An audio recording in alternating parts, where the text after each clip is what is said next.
क्या आपने कभी सोचा है कि एक समृद्ध, विशाल और उन्नत नगरी रातों रात समुद्र में डूब जाए और कोई कुछ कर न सके? हम बात कर रहे हैं श्री कृष्ण की नगरी द्वारिका की, जिसके बारे में कहा जाता है कि वह गांधारी के श्राप से डूबी थी। लेकिन वैज्ञानिकों का मानना है कि यह कोई श्राप नहीं, बल्कि एक प्राकृतिक आपदा थी। तो आज हम जानेंगे कि क्या द्वारिका का डूबना एक दैवी सजा थी या बस प्रकृति का नियम। जब श्री कृष्ण ने अपने मामा कंस का वध किया और उसके बाद मथुरा पर बार बार जरासंध आक्रमण करने लगा, तब श्री कृष्ण ने यदुवंश की सुरक्षा के लिए समुद्र के किनारे एक दिव्य नगरी द्वारिका का निर्माण किया। द्वारिका कोई सामान्य नगरी नहीं थी। कहा जाता है कि इसमें 700 से अधिक महल थे, जो सोने, चांदी और बहुमूल्य पत्थरों से बने थे। अब आते हैं उस सवाल पर जिसने सदियों से लोगों को उलझाया है। क्या द्वारिका वाकई में गांधारी के श्राप से डूबी थी? जब महाभारत का युद्ध समाप्त हुआ और कुरुवंश का नाश हो चुका था, तो गांधारी ने अपने वंश के नाश के किए श्री कृष्ण को उत्तरदायी ठहराया। उन्होंने कहा, तुम चाहते तो ये युद्ध रोक सकते थे, पर तुमने कुछ नहीं किया, इसलिए मैं तुम्हें श्राप देती हूँ कि तुम्हारा यादव वंश भी आपस में लड़कर नष्ट हो जाएगा और तुम्हारी द्वारिका नगरी भी समुद्र में डूब जाएगी। श्री कृष्ण जानते थे कि एक दिन द्वारिका का अंत होगा, इसलिए उन्होंने श्राप को स्वीकार कर लिया। लेकिन उन्होंने उस श्राप को ना रोका, ना ही किसी को बचाने का प्रयास किया। पर क्यों? शायद इसीलिए कि द्वारिका का अंत धर्म के नियमों से जुड़ा था, और वो नियम है, जब अहंकार बढ़ता है तब विनाश निश्चित है।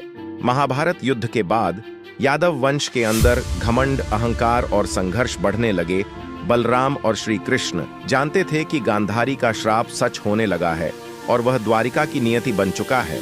उसके कुछ ही समय बाद द्वारका में एक भयानक गृह युद्ध शुरू हुआ। एक ही कुल के योद्धा आपस में लड़ने लगे, एक दूसरे को गदाओं से मारने लगे। श्री कृष्ण ने इन सबको शांत मन से देखा और फिर वे वन की ओर निकल पड़े। श्री कृष्ण एक पीपल के पेड़ के नीचे ध्यान में लीन थे। उसी समय एक शिकारी जरा ने श्री कृष्ण को हिरण समझकर उनके पैर पर तीर चला दिया। तीर हृदय में नहीं, लेकिन नियति के केंद्र में लगा था। श्री कृष्ण मुस्कुराए। उन्होंने शिकारी जरा को क्षमा कर दिया। यह वह क्षण था जब धर्म स्वयं धरती से विदा लेते हैं। श्री कृष्ण के देह त्याग के बाद शेषनाग के अवतार बलराम भी समुद्र में प्रवेश कर गए, और फिर उसके बाद चारों दिशाओं से सागर गर्जना करने लगा। धरती कांपने लगी और देखते ही देखते समुद्र की लहरों ने द्वारिका को निगलना शुरू कर दिया। वो महल जो सोने से जड़े थे, वो मंदिर जहां दीप जलते थे, वो गलियां जहां शंख ध्वनि होती थी, सब कुछ समुद्र की गहराई में समा गया। 2001 में भारतीय पुरातत्व विभाग और एनआईओ ने गुजरात के तट के पास समुद्र के भीतर जो खोज की, वो चौंकाने वाली थी।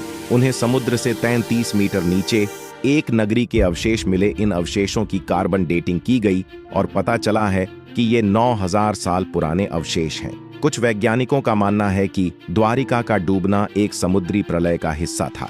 या तो प्लेट्स टेक्टोनिक के हिलने से सुनामी आई होगी, या फिर समुद्र का जल स्तर अचानक बढ़ गया होगा। कुछ जगहों पर साक्ष्य मिले हैं कि उस समय समुद्र के अंदर भूकंपीय हलचल हुई थी, जिससे जमीन धंस गई।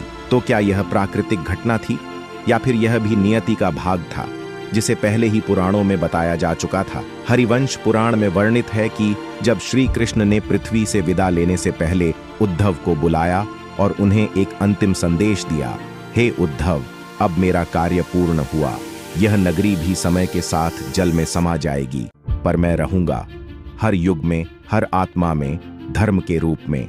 आज भी कुछ संत और योगी मानते हैं कि द्वारिका पूरी तरह समाप्त नहीं हुई, बल्कि समुद्र ने उसे संरक्षित कर लिया है। जब समय आएगा, वह नगरी फिर से उभरेगी। जैसे शंभल का रहस्य छुपा है, वैसे ही द्वारिका भी सागर में सो रही है। कुछ गोताखोरों का मानना है कि समुद्र की गहराई में आज भी कई द्वार, सीढ़ियां और आंगन हैं, जो किसी दूसरी दुनिया जैसे प्रतीत होते हैं। अब आप सोच रहे होंगे, इन सब का आज से क्या संबंध है? तो जान लीजिए, द्वारिका एक चेतावनी है। जब सत्ता में अहंकार बढ़ता है, जब धर्म के नाम पर अधर्म पनपता है, जब ज्ञान को नष्ट कर दिया जाता है, तो प्रकृति या नियति स्वयं विनाश का द्वार खोल देती है। अब दोनों पक्ष आपके सामने है कि द्वारिका का डूबना श्राप था या प्रलय। अब निर्णय आपको करना है अगर आपको ये वीडियो पसंद आई हो तो इसे लाइक ही करें, शेयर करें ताकि यह सच हर किसी तक पहुंचे, और चैनल को सब्सक्राइब करना न भूलें। हम फिर मिलेंगे एक और इतिहास के रहस्य के साथ। धन्यवाद दोस्तों। राधे राधे। जय श्री कृष्ण।